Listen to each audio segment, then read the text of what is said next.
Vous écoutez L'Or Acadie, votre podcast numéro 1 sur les traditions orales acadiennes. Cette semaine, j'ai 3 histoires de 3 personnes différentes de la péninsule acadienne. La première me vient de quelqu'un qui a eu un rêve prémonitoire. La deuxième me vient d'une personne qui a eu l'apparition d'un ancien combattant. Puis la troisième me vient d'une maison hantée à Miscou. Faut pas oublier vers la fin, je mentionne vos réponses à la question du jour.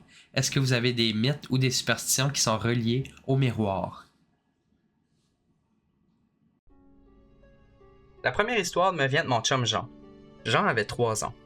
C'était une nuit très froide d'hiver à Petite-Rivière-de-l'Île, où le vent était très fort et la neige tombait à la tonne. Jeanne, sa mère, avait été se coucher. Elle a rêvé à sa sœur défunte. Celle-ci lui disait dans son rêve « Réveille-toi vite, Jeanne. Jean a besoin de ton aide. Il va geler dehors. Va l'aider. » Elle se réveillait en sursaut pour aller voir si Jean allait bien. Quand elle passe devant la porte de dehors, elle s'aperçoit que la porte était grande ouverte. L'enfant qui avait sorti de lui-même pendant qu'elle dormait était assis dans la neige à l'extérieur en pleine tempête. Dans tous ses états, elle le rentre vite en dedans pour le réchauffer.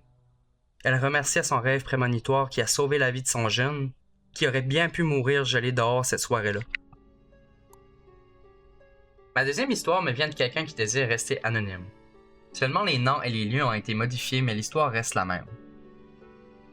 Le frère à mon père est décédé à 27 ans. J'étais encore bébé. J'ai 30 ans aujourd'hui et je n'ai aucune photo avec lui. J'ai que 2-3 photos de lui. Il s'appelait René et était un garçon très connu de sa région durant cette époque. Mon père et ma grand-mère paternelle m'ont beaucoup parlé de lui. Mon père a même appelé mon frère Jean-René en son honneur. Je n'ai jamais eu connaissance de sa présence dans notre première maison. Mais à l'âge de 16 ans, on a déménagé mon père, ma mère et mon frère dans une autre maison en plein cœur de la ville, très proche d'où mes grands-parents ont élevé leurs propres enfants. Plus tard, dans la deuxième année qu'on vivait à cette maison-là, mes grands-parents paternels se sont installés directement à côté de chez nous. J'étais tellement contente à l'idée que c'était nos voisins. À mes 17 ans, j'ai vu ma première expérience paranormale. En allant me coucher, j'ai vu un homme habillé en soldat avec un drapeau du Canada dans sa main gauche. Je m'en souviens comme si c'était hier. Il essayait de me parler mais rien sortait de sa bouche. Il était là et me regardait avec un grand sourire. C'était un homme très coloré et il bougeait dans l'air du temps.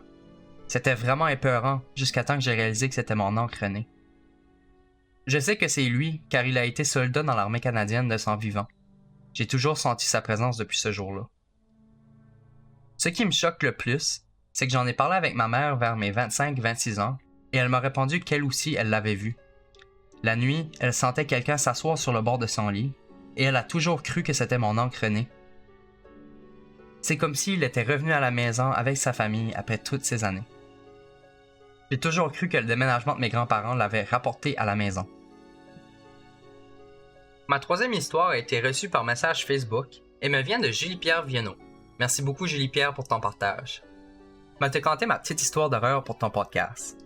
C'est pour moi qui l'a vécu, mais on me l'a raconté plusieurs fois. Mon beau-frère est quelqu'un qui n'a jamais cru aux esprits jusqu'au jour où il a été visiter une maison hantée à Miscou. C'était pas sa première fois dans les maisons hantées, puis il était avec 4 de ses amis. C'était 5 boys vraiment casse-fer, puis des peurs de rien. Il était 3 heures du matin, puis ils avaient du fun. Ils avaient déjà visité la maison hantée qui a brûlé dans le passé, puis leur dernière était la maison qui a défoncé un hiver assez longtemps passé. La maison qui a défoncé, je l'ai seulement vue une fois, quand j'étais plus jeune. Cette maison-là avait un piano dedans. Mon beau-frère était l'avant-dernier du groupe, à entrer, quand il a entendu un piano faire. Quand il s'est tourné de bord, son ami derrière avait les 2 yeux gros comme des 2 piastres, puis les bras en l'air en disant « C'est pas moi qui ai fait ça! » Puis en disant ça, une autre note a sorti du piano. Ils ont tous couru comme des fous, puis ils n'ont jamais été dans une maison hantée après celle-là. Je vous invite à répondre aux questions du jour pour m'aider à grandir, et ça apparaîtra dans mes podcasts. Je mentionnerai vos réponses et votre nom dans mes épisodes, alors commentez pour avoir la chance d'y paraître. Sur ma question du jour, quel mythe et légende ou superstition reliées au miroir connaissez-vous? Bianca Clément a été la première à répondre. Ça a l'air que si tu regardes tes yeux pendant 15 minutes dans le miroir, tu pouvais te voir dans une autre dimension. Et si tu étais attentif, tu pouvais te voir bouger de l'autre côté. Eddie Savoie a aussi commenté. J'ai entendu souvent dans des histoires de fantômes que les esprits peuvent communiquer à travers les miroirs. J'ai longtemps marché le soir dos au miroir, de peur d'y voir un fantôme. Des fois, si j'y pense, je me fais peur moi-même et du coup, j'ose plus regarder.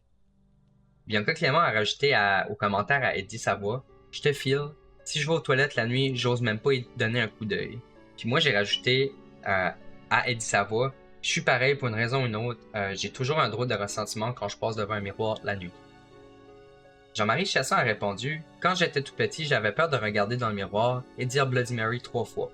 Ça fait encore peur pour je sais pas quelle raison. » Marie Chasson a répondu à Jean-Marie en disant « Moi aussi. » Puis moi j'ai répondu à Jean-Marie en lui disant « Même chose pour moi. »